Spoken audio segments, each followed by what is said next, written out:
Kabanata 561. Si Iris ang kinikilalang pinakamaganda sa 4 na dalaga sa lungsod ng Springfield. Kilala siya bilang dalagang malinis ang pangalan at tila hindi maaabot ng sinuman, kaya't itinuturing siyang parang diyosa ng maraming mayayaman at makapangyarihan. Ngunit ang kanilang sinasambang dalaga ay naging kasintahan ni Leon na isang ulila at hiwalay pa sa asawa. Tila gumuho ang paniniwala ng lahat sa pangyayaring ito, at malinaw ang pagkagulat sa kanilang mga mata. Sa kabilang panig ay nakita rin ni Leon sina Luisa at Iris. Ito ang unang pagkakataong nakita ni Leon si Iris mula nang maghiwalay sila. Magulo ang kanyang nararamdaman, at may halong lungkot, panghihinayang at pagkagulat. Pagkatapos ng lahat ay si Iris ang babaeng minahal niya ng lubos. Kahit lumipas ang ilang araw ay hindi pa rin niya ito lubos na makalimutan. Sa muling pagkakita sa dalaga ay muling bumalik ang kanyang matinding pangungulila. Naramdaman niya ang pagbabago ng kanyang kalooban at natanong sa sarili kung baka sakaling nagbago na rin ang isip ni Iris matapos ang ilang araw na pag-iisip. Ngunit nang marinig niyang hayagang sinabi ni Iris na hiwalay na sila, ay tila binuhusan siya ng malamig na tubig. Biglang nanlamig ang kanyang dibdib at nawala ang lahat ng kanyang pag-asa at tuwa. Leon, ang tagal na rin, si Luisa ay masayang bumati nang makita ang binata. Kumaway siya at tumakbo palapit dito. Luisa, bakit ka narito? Pilit ng ngiti ang ibinigay ni Leon habang sumasagot. Mula nang paalisan siya ng pamilyang Young ay nawala na ang kanyang magandang kalooban sa kanila, lalo na kina Ginoong Young at Gilbert. Ngunit si Luisa ang naging tanging pagbubukod. Kahit kilala si Luisa bilang masigla at minsan ay mahirap pakisamahan, ay tapat naman itong makitungo sa kanya. Maging noong panahon ng kanyang paghihirap ay ipinagtanggol pa siya nito laban sa mga maling paratang. Kaya anuman ang kanyang galit sa pamilya ay hindi ito naaabot kay Luisa. Dinala nila rito si Iris ng aking lolo at tiyuhin upang gumaan ang kanyang pakiramdam. Wala naman akong gagawin ngayon kaya sumama na rin ako, mapagbiro nitong sagot. Sa katotohanan ay ayaw sana ni Iris na isama si Luisa, ngunit dahil sa matinding pagpupumilit nito ay napilitan na rin siyang pumayag. Luisa, halika rito agad, tawag ni Iris. Tumingin siya kay Leon na may halong pagkalito at lungkot sa kanyang mga mata. Ang kanilang pinagsamahan ay naiwan sa puso ng dalaga. Matapos ang lahat ng kanilang pinagdaanan ay tunay na nahulog ang kanyang loob kay Leon at hindi niya ito mapigilan. Mula nang maghiwalay ay hindi lamang si Leon ang nakaramdam ng lungkot. Si Iris ay labis ding nagdalamhati at marahil ay higit pa sa naramdaman ng binata. Sa bahay man o sa kumpanya ay may mga alaala ni Leon na nakapaligid sa kanya. Sa bawat oras ay laging bumabalik sa kanyang isipan ang binata at minsan ay nais pa niyang bumalik sa kanyang mga bisig. Ngunit sa tuwing naaalala niya ang hinala na may masamang layunin si Leon sa kanilang pamilya ay bumabalik ang kanyang katinuan at pinipilit niyang itago ang kanyang damdamin. Huwag kang magpanggap, Iris. Isa lamang itong hindi pagkakaunawaan sa inyong dalawa. Bakit ka matigas ang ulo, at hindi mo nais pakinggan ang panig ni Leon?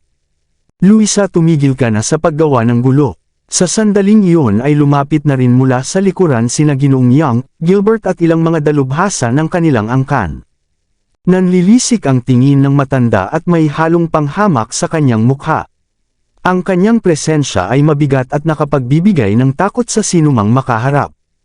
Ang mga mayayamang kabataang nakapaligid ay natakot sa presensya ni Ginoong Young at napilitang umatras ng kaunti. Walang kinatatakutan si Luisa maliban sa kanyang lolo. Kaya napahinto siya at napapikit habang lumalapit dito habang mahina itong bumubulong ng mga salitang panunukso sa matanda. Sa kabutihang palad ay napakahina ng kanyang tinig, kaya si Leon lamang ang nakarinig nito. Kung hindi ay tiyak na lalong magagalit ang kanyang lolo. Leon, narinig ko na ikaw daw ay secretary ng Pangulo sa Scythian Group ngayon. Hindi ko akalain na sa oras na umalis ka sa amin ay agad kang lumipat sa pamilyang Shear. Tunay na magaling kang humanap ng makakapagbigay sa iyo ng pabor, panunuyang wika ni Gilbert na may halong pagtawa. Kaya pala siya ang secretary ni Cynthia. Mabilis na naintindihan ng mga nakikinig ang posisyon ni Leon, at ang kanyang ugnayan sa dalaga. Ngunit hindi pa rin nila lubos na alam ang naging pagkakakilanlan nito kay Iris. Ginoong Yang, huwag ninyong salitaan ng masama ang aming panauhin. Hayaan ninyong malaman ko rin sa inyo. Si Leon ay hindi lamang isang simpleng secretary ng Pangulo ng Scythian Group, malamig na tugon ni Cynthia habang lumalapit. Ang kanyang mga salita ay tuwirang itinuro kay Gilbert. Sa mga panahong iyon ay hindi na gaanong nakikialam si Ginoong Yang sa mga usaping pangnegosyo, at ipinagkatiwala na ang pamamahala kay Gilbert na siyang naging pangulo ng kanilang kumpanya. Ganoon ba? Kung hindi siya secretary, ano naman siya, nagtatakang tanong ni Gilbert. Ganoon din ang kuryosidad ng ibang naruroon at naghihintay ng paliwanag mula kay Cynthia. Malalaman ninyo rin ang tunay niyang katayuan sa lalong madaling panahon, sagot ni Cynthia nang hindi direktang sinasabi ang katotohanan. Hindi pa ito ang tamang oras para sa formal na pagpapakilala kaya't hindi siya nagmadali. Nagpapalibot ka lamang ng mga salita. Miss Cynthia, hayaan mong ipaalala ko sa iyo na si Leon ay isang taong may matinding hangarin at hindi tapat ang kanyang layunin. Kung pananatilihin siya ng inyong pamilya ay huwag kayong magtaka kung balang araw ay siya pa ang magiging dahilan ng inyong pagkawasak, mapanghamong wika ni Gilbert. Biglang narinig ang malamig na halakhak. Lumapit si Benedict kasama si Harvey at ilang mga dalubhasa ng kanilang angkan. Ginoong Yang, salamat sa iyong paalala. Ngunit mayroon din akong nais sabihin sa inyo. Ang pagpapaalis ninyo kay Leon ang naging pinakamalaking pagkakamali ng inyong pamilya. Kung hindi ninyo iyon ginawa ay hindi sana dumating ang ganitong pagkakataon sa amin. Kaya sa huli ay nararapat lamang na magpasalamat kami sa inyo, masayang wika ni Benedict. Kahit na nakikipagtulungan na noon ang pamilyang Shear kay Leon ay tumanggi pa itong humawak ng anumang mataas na katungkulan. Sa kakayahan ni Leon, kung nanatili lamang ito sa pamilyang Yang at nakapag-asawa kay Iris ay sapat na ang munting paghihikayat upang mapunta sa kanila ang lahat ng kapakinabangan, at may iwan lamang sa pamilyang Shear ang kaunting natira.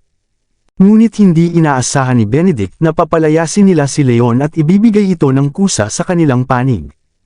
Isang napakagandang pangyayari na halos mapangiti pa siya kahit sa kanyang pagtulog. Pagkakamali. Hindi ko naman iyon nakikita sa ganoong paraan, sagot ni Gilbert nang may paghamak at hindi pinapansin ang sinabi ng matanda. Ginoong Shear, itinuturing ninyong hiyas ang isang taong itinakwil ng pamilyang Yang. Mukhang mababa na ang antas ng inyong panlasa. Kasabay ng kanyang pagtawa ay lumapit din si Walter Fields kasama si Theodore at ilang mga tauhan. Narinig ni Walter ang buong pag-uusap nina Gilbert at Benedict. Batid din niya mula kay Theodore na si Leon ang humadlang sa pagtatangka nitong dukutin si Cynthia noong nakaraan, at siya pa ang nanakit sa kanya. Dahil itinuturing ng kaaway ng pamilyang Field si Leon ay wala na siyang dahilan upang magpakita ng magandang loob dito. Ginoong Fields, hindi ko masasabi kung humina na ba ang aming pamilya, ngunit tiyak kung kapag lalo kaming lumakas ay walang matatakbuhan ang inyong angkan, mariing sagot ni Benedict habang nagniningning ang kanyang mga mata. Matagal nang magkaribal ang pamilyang Shear at Fields. Bukod dito ay ipinadala pa ni Theodore ang kanyang mga tauhan upang saktan si Cynthia, kaya hindi ito madaling makalimutan. Gayunpaman ay halos magkatumbas ang lakas ng dalawang pamilya kaya wala siyang magagawa sa kasalukuyan. Ngunit sa tulong ni Leon ay maaaring malampasan nila ang lakas ng mga Fields, at sa oras na iyon ay hindi na sila magpapalagpas sa anumang pagkakataon. Hindi pinansin ni Walter si Benedict at sa halip ay tumingin kay Leon. Naglabas siya ng matinding presensya at malamig na wika. Batang hamog, naging kaaway mo ang aming pamilya. Tandaan ko ito. Tingnan natin kung hanggang kailan kayang ipagtanggol ng mga Shear ang isang tulad mo. Makikita natin kung mapapanatili ka nilang ligtas sa habang panahon. Napakalakas nito. Gulat na naramdaman ni Leon ang bigat ng kapangyarihang ipinakita ni Walter. Kahit na ang kanyang lakas ay umabot na sa antas ng isang karaniwang dakilang dalubhasa ay nananatiling isa sa pinakamakapangyarihang tao sa lungsod si Walter, at ang kanyang tunay na kakayahan ay mahirap hulaan. Kahit kaunting bahagi lamang ng kanyang lakas ang ipinakita ay agad na nakaramdam ng kahirapan sa paghinga si Leon. Sa kabutihang palad ay agad na tumugon si Benedict at naglabas din ng kanyang kapangyarihan upang harangan ang presyon mula kay Walter. Ginoong Fields, ito ay aming teritoryo at hindi angkop na magpakita ng lakas dito, mapanghamong sagot ni Benedict habang nagtatama ang kanilang kapangyarihan. Nagtinginan ang dalawa at tila may nagbabagang tunggalian sa pagitan nila. Biglang narinig ang malakas na halakhak. Ginoong Shear, Ginoong Fields, kayo ang mga pinuno ng dalawa sa apat na dakilang pamilya. Ano ang saysay ng pagtatalo dahil lamang sa isang taong hindi pa kilala? Hindi ba't kayo ay pagtatawanan ng lahat, wika ni George habang papalapit kasama ang kanyang mga kasama mula sa pamilyang Collins. Bukod kay Anson ay may kasama rin siyang isang napakagandang dalagang nakasuot ng pula. Siya ay si Ruth na kinikilalang may pambihirang galing sa pakikipaglaban. Nanlilisik ang tingin at parehong tumalikod sina Benedict at Walter. Leon, hindi ko akalain na magkikita pa tayo. Noong nakaraan ay nasa likuran mo pa ang mga Shear at Young, kaya hindi kita nagalaw. Nabalitaan din niya kanina ang tungkol sa paghihiwalay ni Leon at Iris. Isa siya sa mga matagal nang humahanga kay Iris at napansin niyang hindi lamang karaniwang ugnayan ang meron ang dalawa noon. Tama ang sinabi ni Ginoong Collins. Leon, matagal mo nang tinutulan ang pamilyang Lowe. Ngayong wala na ang pamilyang Young na magtatanggol sa iyo, sisiguraduhin kung matututo ka ng leksyon. Kasunod ng kanyang mga salita ay lumapit din ang iba pang mga kinatawan ng ibang pamilya na may kasama ring mga tauhan. Ang pamilyang Fields, ang pamilyang Collins, at pati na rin ang mga Lowe. Hindi ba't sinabi ni Ginoong Young na siya ay simpleng secretary lamang ng Pangulo ng Scythian Group? Paano kaya nakagalit ng isang secretary ang napakaraming makapangyarihang pamilya? Labis na nagulat ang lahat sa kanilang nakita. Maging sina Ginoong Young at Gilbert ay nagulat din.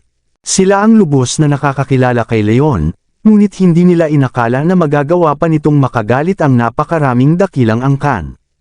Hindi ba't labis na mahirap paniwalaan? Tiyak na hindi ito magagawa ng sinumang karaniwang tao. Leon, tunay na kakaiba ka. Hindi lamang naging kaaway mo ang aming pamilya, kundi pati na rin ang mga Collins at Lowe. Hindi ko malaman kung saan mo kinukuha ang iyong lakas ng loob, wika ni Theodore na labis ding nagulat. Hindi naman siya masyadong malapit kina Anson o Jacob, kaya hindi niya alam ang mga pangyayaring naganap noon. Leon, pagkatapos ng pagtitipong ito ay tayo na ang magbabayad ng ating mga utang. Malapit na ang iyong wakas, mariing banta ni Jacob habang nanlilisik ang kanyang mga mata. Marami na silang naging pagtatagpo nitong mga nakaraang araw at sa bawat pagkakataon ay laging siya ang talo. Dahil dito ay matindi na ang kanyang galit kay Leon.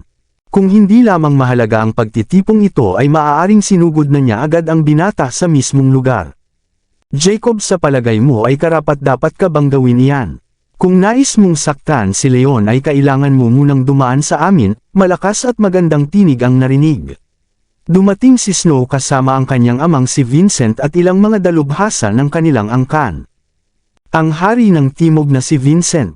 Nagniningning sa galit ang mga mata ni Harold, habang nakatingin sa kanyang katunggali. Matagal nang magkaribal ang dalawang makapangyarihang pinuno. Sa sandaling magkita ay agad na nadarama ang matinding puot at naglabas ng kanilang mabibigat na kapangyarihan. Vincent, nais mo bang hamunin ako? Malamig na tanong ni Harold. Bakit? Hindi ba't malinaw ang sinabi ng aking anak? Harold Lowe, malaki ang naitulong ni Leon sa aming pamilya, kaya ang sinumang kaaway niya ay kaaway na rin namin. Kung mayroon kang lakas ay harapin mo ako. Huwag mong idamay ang mga kabataan sa inyong alitan, malamig na sagot ni Vincent. Lalong tumindi ang bigat ng tensyon sa pagitan nila, ngunit biglang narinig ang masayang halakhak. Maraming tao at tila maingay dito, wika ni Bernard Wick habang lumalapit kasama si Jensen at ilang mga tauhan. Ginoong Wolf, ang tagal na rin, masayang pagbati ni Jensen kay Leon. Oo nga, at matagal na nga ang lumipas, magalang na tugon at pagtango ni Leon. Batid na niya na ang pamilyang Wick ay isa ring kilalang angkan, kaya hindi na siya nagtaka nang makita ang mga ito. Leon, ilang buwan pa lamang ang lumipas, paano mo nagawang makagalit ang halos lahat ng makapangyarihang pamilya? Tanong ni Bernard. Mahirap itong ipaliwanag ng maikli, mapait ng ngiti ni Leon. Ang orihinal na layunin nila ni Cynthia ay gawing mas makabuluhan ang pagtitipong ito, ngunit hindi nila inasahang hahantong sa ganitong sitwasyon. Anuman ang dahilan ay malaki ang utang na loob ko sa iyo. Kahit sino pa ang iyong mga kaaway ay mananatiling kakampi ng pamilyang Wick ang iyong panig, tapat na pangako ng matanda. Kahit na hindi kabilang ang pamilyang Wick sa apat na pinakamakapangyarihang angkan, ay malapit pa rin ang kanilang lakas at katayuan sa mga ito. Maraming salamat sa lahat ng sumusubaybay. Please subscribe and follow my YouTube and Facebook channel, Filipino Novel. Maraming salamat po. Kabanata 565. Higit pa rito ay iniligtas ni Leon ang kanyang buhay noon. Isang utang na loob na hinding-hindi niya mababayaran, kaya't hindi niya ito maaaring pabayaan sa oras ng pangangailangan. Sa sandaling bitawan niya ang mga salitang iyon ay lalong nagulat ang lahat ng naruroon. Ang pamilyang Shear, ang pamilyang Wick, maging ang hari ng timog na si Vincent. Isang simpleng secretary lamang siya, paano kaya siya sinusuportahan ng tatlong makapangyarihang pamilya? Ano na ba ang nangyayari sa ating panahon? Sila ba ay nawawalan na ng katinuan? Tulala ang lahat at nagkatinginan sa pagkagulat. Kahit nakagalit si Leon ng tatlong dakilang angkan ay bigla namang nakuha ang panig ng isa pang tatlong makapangyarihang pamilya. Kung si Leon ay isang kilalang tao sa lungsod ay madali itong maintindihan, ngunit siya ay itinuturing lamang na sekretary ng Pangulo ng Scythian Group, at isa pa ay ulila siya. Isang taong walang pinagmulan ang nakapagpagulo ng kapayapaan ng maraming pamilya. Hindi ba't labis na mahirap paniwalaan? Kung hindi nila ito nakita mismo sa kanilang mga mata ay hinding-hindi sila maniniwala na ito ay totoo. Siyempre hindi lamang sila ang nabigla. Maging sina Ginoong Young at Gilbert ay lalong naguluhan. Batid na batid ng dalawa na si Leon ay walang kapangyarihan at walang angkan. Mababa ang kanilang tingin sa kanya, at iyon ang pangunahing dahilan kung bakit nila ito itinaboy at itinuring na walang halaga. Ngunit ngayon ay ipinakita ni Leon ang mga ugnayang labis na higit pa sa inaasahan nila. Biglang pumasok sa kanilang isipan na baka mali ang kanilang paghusga sa kakayahan ng binata. Bago pa man makabawi ang sinuman mula sa pagkagulat ay may muling narinig na malakas na tinig. Huwag ninyong kalimutan ang pamilyang Hunt. Ang aming angkan ay walang kondisyong susuporta rin kay Ginoong Wolf, buong pagmamalaking wika ni Quinton. Kasama niya ang dalawang tagapagbantay at ilang mga dalubhasa ng kanilang pamilya. Ang pamilyang Hunt, hindi ko pa naririnig ang pangalang iyan.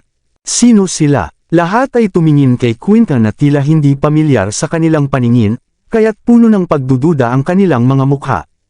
Ako ay si Quinton Hunt mula sa lungsod ng Sikov, malakas na pagpapakilala ng binata.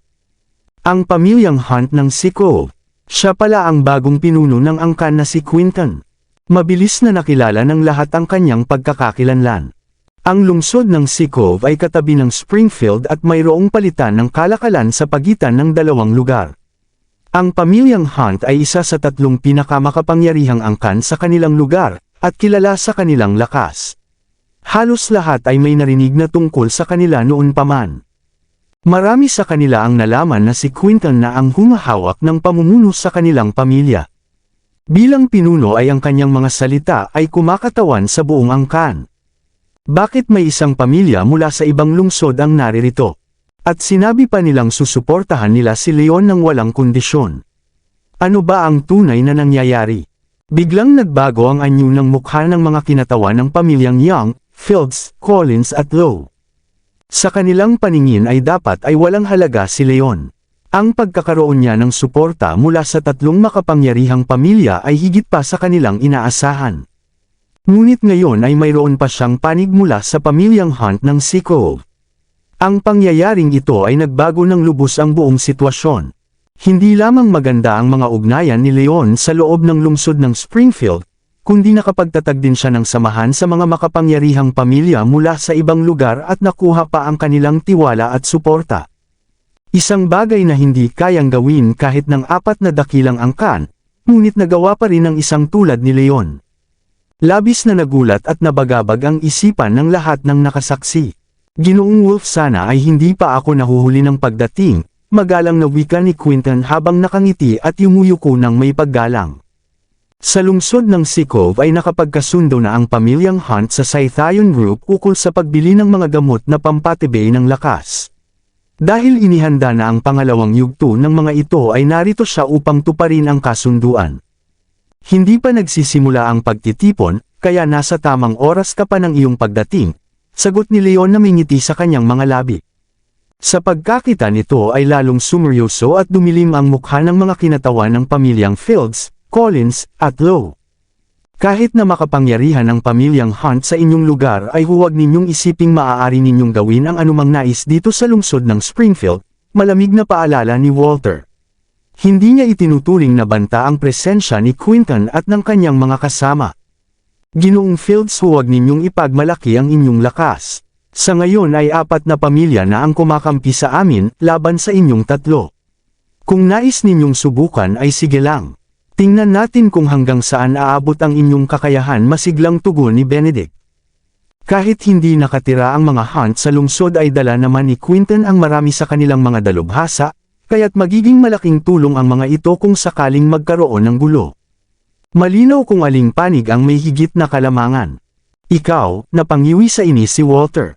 Batid niyang wala na ang kanyang panig sa pabor kaya't tiningnan niya ng mariin si Ginoong Young.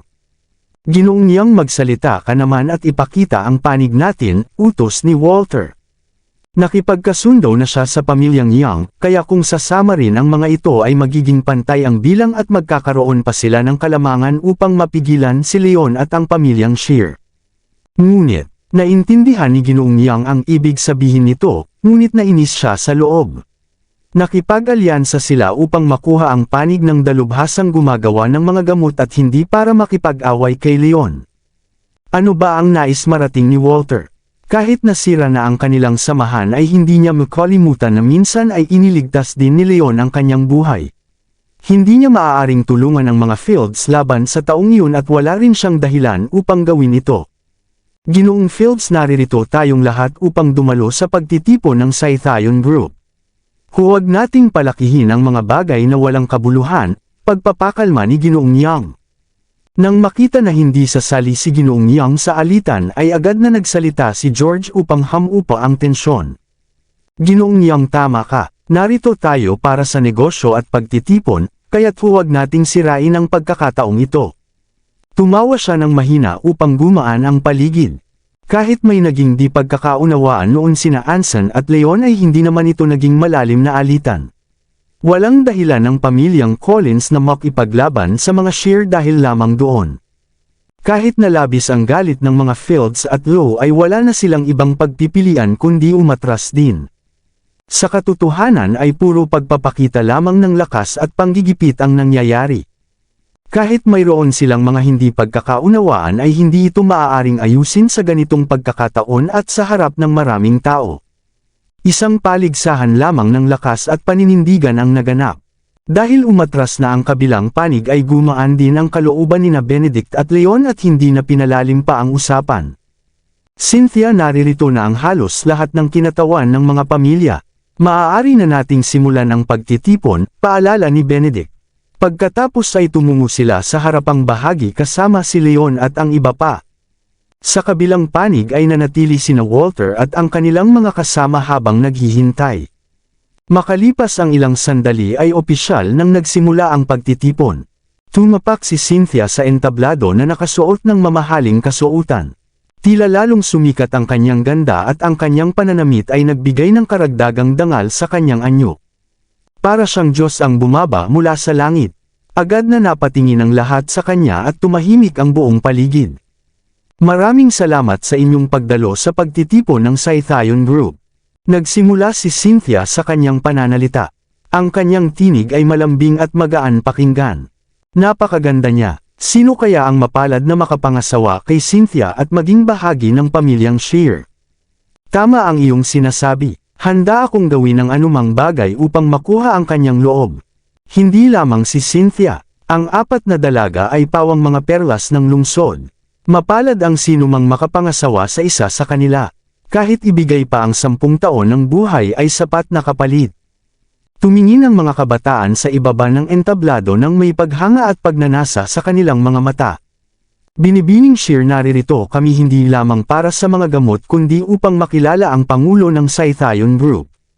Ipakilala ninyo na siya sa amin, mariing paalala ni Harold. Ang kanyang layunin ay katulad din ng nasa isip ng mga Young, Collins, at iba pa. Nais nilang makilala ang dalubhasang gumagawa ng mga gamot at baka sakaling makuha nila ang kanyang pabor. Tama ang sinabi ng Hari ng Hilaga. Binibining Shear, nais din naming makilala ang mahiwagang pangulo ng inyong kumpanya. Ipakilala ninyo na siya sa amin, pagsang-ayon ni George at ng iba pa. Dahil malinaw ang inyong kagustuhan ay ipapakilala ko na sa inyo ang pangulo ng Scythian Group, wika ni Cynthia matapos huminga ng malalim. Sa sandaling iyon ay naging abala ang lahat, maging ang mga matatanda ay hindi mapigilan ang kanilang kuryosidad. Nakatingin sila sa likod ng entablado habang hinihintay ang paglabas ng taong kinikilalang dakilang dalubhasa. Ngunit sa halip na ibang tao ay lumabas at tumapak sa entablado ay si Leon na nakasuot ng maayos na kasuotan. Hindi ba't iyan ang secretary lamang ng Pangulo? Nasaan ang tunay na Pangulo? Bakit siya ang lumabas? Labis na naguluhan ang lahat at hindi makapaniwala sa kanilang nakita. Maging sina George at ang iba pa ay hindi makapaniwala sa nangyayari. Hayaan ninyong ipakilala ko sa inyo. Ito ang Pangulo ng Scythian Group, si Leon Wolf, buong pagmamalaking pahayag ni Cynthia. Ano? Sa sandaling marinig ang mga salitang iyon ay tila isang malakas na pagsabog ang yumanig sa buong paligid. Binibining Shear, anong uri ng biro ito? Hindi ba't si Leon ay inyong secretary lamang? Paano siya magiging Pangulo? Galit na tanong ni Gilbert. Sino ang nagsabi sa inyo na secretary ko si Leon? Kailan ko ba ito inihayag sa lahat? Malamig na tugon ni Cynthia. Napatigil at walang masabi si Gilbert. Ang balitang si Leon ay secretary ng Pangulo ay kanyang nalaman lamang ng hindi sinasadya. Marami sa mga kawani ng Scythian Group ang hinala na maaaring secretary nga ito ni Cynthia, ngunit hindi kailanman opisyal na inihayag ng dalaga ang katotohanan iyon. Si Leon ba ang tunay na Pangulo ng Scythian Group? Nagbago ang anyo ng mukha ni Gilbert. Biglang naalala niya ang sinabi ni Cynthia na hindi lamang simpleng secretary si Leon. Akala niya ay pinalalaki lamang nito ang katotohanan, ngunit sa sandaling iyon ay lubos na niyang naunawaan ang ibig sabihin ng mga salitang iyon. Tama ang iyong hinala. Hayaan mong ulitin ko pa upang malinaw sa lahat. Si Leon ang Pangulo ng Scythian Group, mariing pagpapatibay ni Cynthia. Sa sandaling marinig ng lahat ang pahayag ay tila nagkagulo ang buong paligid. Ang batang ito ang siyang Pangulo ng Scythian Group. Hindi ba't mahirap paniwalaan? Labis na nagulat ang lahat at yumanig ang kanilang paniniwala sa balitang ito. Sa katunayan ay halos lahat ng pamilya ay may parehong hinala tulad ng sa mga Young. Akala nila ang dalubhasang gumagawa ng mga gamot ay isang matanda na mayaman sa karanasan, at marahil ay nagmula sa isang lihim at matandang angkan. Hindi nila kailanman inakala na ang taong iyon ay isang kabataang tila walang pangalan at kapangyarihan. Lahat ng kanilang inaasahan ay biglang gumuho. Paano ito nangyari? Hindi makapaniwalang tanong ni Ginoong Young. Ganoon din ang naramdaman ng lahat ng naruroon. Tumingin sila kay Leon na nakatayo sa entablado ng may pagdududa, at hindi matanggap ang katotohanang kanilang narinig. Lalo pang nanlamig ang mukha ni na Ginoong Young at Gilbert. Mula pa noong unang pagbubukas ng kumpanya ay hinala na nila na mayroong isang dalubhasang tumutulong sa pamilyang Shear. Gumawa sila ng lahat ng paraan upang alamin ang pagkakakilanlan nito at subukang hikayating lumipat sa kanilang panig. Ngunit hindi nila inakala na ang taong iyon ay walang iba kundi si Leon, na kanilang minaliit at hinamak sa mahabang panahon. Mas nakakatawa pa rito ay ang katotohanang naging bahagi na sana ng kanilang pamilya si Leon, ngunit sila mismo ang gumawa ng paraan upang sirain ang kanilang samahan. Sa galing ni Leon sa sining ng paggawa ng mga gamot ay marami ang nagnanais na makuha ang kanyang pabor, ngunit siya mismo ang itinaboy nila. Ano pa ang maitatawag dito kundi lubos na kamangmangan? Sa wakas ay naintindihan na nila kung bakit sinabi ni Benedict na malaking pagkakamali ang pagpapaalis nila kay Leon. Hindi lamang sila ang nabalisa, maging sina Walter, George, at ang iba pa ay hindi rin mapalagay. Ang kanilang layunin ay makuha ang panig ng dalubhasang tumutulong sa pamilyang Shear. Inilaan nila ang lahat ng kanilang lakas at yaman upang makamit ito. Ngunit sa huli ay nalaman nilang ang dalubhasang iyon ay si Leon na kanilang itinuturing na kaaway. Isang katotohanang higit pa sa kanilang inaasahan. Ang mas malala pa ay ang pangyayaring kanilang ipinakita kanina, kung saan sabay-sabay nilang tinutulan at pinagmumura ang binata. Labis na nilang nasaktan at ininsulto si Leon, kaya paano pa nila ito mahihikayat na lumipat sa kanilang panig? Maliban na lamang kung may mali sa pag-iisip ni Leon ay hinding-hindi ito sasang-ayon na makipagtulungan sa kanila. Siyempre hindi lamang ang mga kaaway ni Leon ang nabigla. Maging ang hari ng Timog na si Vincent, si Bernard at si Quinton ay labis ding nagulat. Hindi nila inakala na si Leon ang pangulo ng Scythian Group, at ang dakilang dalubhasang tumutulong sa pamilyang Shear. Isang kabataang may pambihirang kakayahan. Mahusay si Leon sa pagtatago ng kanyang tunay na katayuan, masayang wika ni Vincent. Palagay ko ay hindi ordinaryong tao si Leon, ngunit hindi ko inakalang aabot sa ganito ang kanyang tagumpay sa loob lamang ng ilang buwan, pagtataka at paghanga ni Bernard. Kaya pala, ngayon ay naiintindihan ko na ang lahat, bulong ni Quinton habang tumatango. Noong sila ay nasa lungsod ng Sikov ay nakita niyang kay Leon ipinagkatiwala ni Cynthia ang lahat ng desisyon. Akala niya ay dahil lamang ito sa pagiging kasintahan ng dalaga, ngunit sa wakas ay naintindihan niyang dahil pala ito sa pagiging pangulo ng binata.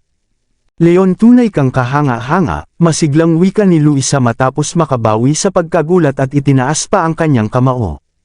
Tinuring niya si Leon bilang matalik na kaibigan, at inakala pa sana na magiging kapatid niya ito balang araw. Sa pagkakita sa kanyang tagumpay sa harap ng maraming tao, ay tunay na naramdaman niya ang tuwa para sa binata. Nakatayo sa tabi ni Luisa si Iris.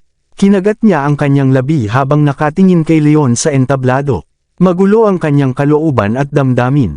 Batid na niya na may pambihirang kakayahan si Leon. Alam niyang sa paglipas ng panahon ay tiyak na aahon ang binata at magiging matagumpay. Ngunit sa kasamaang palad ay hindi sila itinadhana para sa isa't isa, at tuluyan ng naghiwalay. Sa sandaling iyon ay hindi niya alam kung dapat ba siyang matuwa para kay Leon, o lalo pang magdalamhati. Labis na nasiyahan si Cynthia sa naging reaksyon ng lahat. Ito ang tunay na layunin niya sa pagpapakilala kay Leon. Naniniwala siyang mula sa araw na iyon ay kakalat ang pangalan ni Leon sa buong lungsod ng Springfield, at wala nang sinumang magtatapak o manghahamak pa sa kanya. Matapos ang ilang sandali ay unti-unting kumalma ang lahat, at tinanggap ang katotohanang si Leon ang tunay na pangulo ng Scythian Group. Lalo na ang mga kinatawa ng pamilyang Young, Fields, at Collins. Nakipag-alyansa sila upang pahinain ang pamilyang Shear, ngunit nang malaman nila na si Leon ang may hawak ng kumpanya ay nawalan na ng saysay ang kanilang samahan dahil sa kanilang masamang pinagsamahan. Ginoong Wolf, humihingi kami ng paumanhin sa mga hindi pagkakaunawaan noon. Sa lakas at katayuan ay hindi hihina ang aming pamilya kumpara sa mga Shear. Hayaan ninyong ipangako ko sa harap ng lahat. Kung iiwan ninyo ang pamilyang Shear at makikipagtulungan sa amin ay ibibigay namin ang anumang nais ninyo, maging ito man ay yaman, kapangyarihan, katanyagan, o anumang hilingin ninyo, mabilis na alok ni Walter upang hikayatin ang binata. Walang hanggang kaaway kundi ang walang hanggang pakinabang lamang. Dahil sa matagalang tunggalian ng pamilyang Fields at Shear ay hindi nila maaaring hayaang manatili si Leon sa panig ng katunggali. Kung sasang-ayon si Leon ay handa silang kalimutan ang lahat ng nakaraan at magsimula muli ng malinis. Matapos marinig ang sinabi ni Walter ay agad ding kumilos ang ibang mga pamilya. Kami rin ay handang mag-alok ng mas mabuti. Sumama ka sa amin at hindi ka magsisisi. Sabay-sabay silang nangako ng iba't ibang biyaya upang makuha ang loob ni Leon. Kahit inaasahan na nina Benedict at Harvey na susubukan ng mga makapangyarihang pamilya na akitin si Leon, ay hindi pa rin nila maiwasang mabahala ng bahagya. Ngunit sa kabila nito ay lubos silang nagtitiwala kay Leon. Naniniwala silang hindi ito madaling maakit ng yaman o kapangyarihan. Kabanata 570. Ginoong Wolf, kami ng pamilyang Paul ay hindi nagnanais na putulin ninyo ang ugnayan sa pamilyang Shear. Ngunit ayon sa aming nalaman ay kakatapos lamang ninyong makipaghiwalay, at sa kasalukuyan ay wala pang kasintahan. Ang mga usaping pansarili ay hiwalay sa negosyo. Hindi dapat negosyo lamang ang inaalala ng isang lalaki. Kung hindi ninyo itututol ay may aalay ko sa inyo ang kamay ng aking anak na si Snow. Maaari kayong magkasundo sa kasalukuyan at maging saksi ang lahat ng naririto. Matapang na pahayag ni Vincent na siyang kanyang pinakamalakas na alok. Mula nang gamutin ni Leon ang kanyang asawa ay sinimulan niyang pag-isipan ang pagtatagpo ng kanyang anak at ng binata. Nang malaman niyang si Leon ang pangulo ng Scythian Group, at higit pa sa inaakala ang kanyang kakayahan ay lalo siyang natuwa at naniwala sa binata. Ngunit hindi lamang iyon ang dahilan. Batid niyang mayroon ng pagtingin ang kanyang anak kay Leon.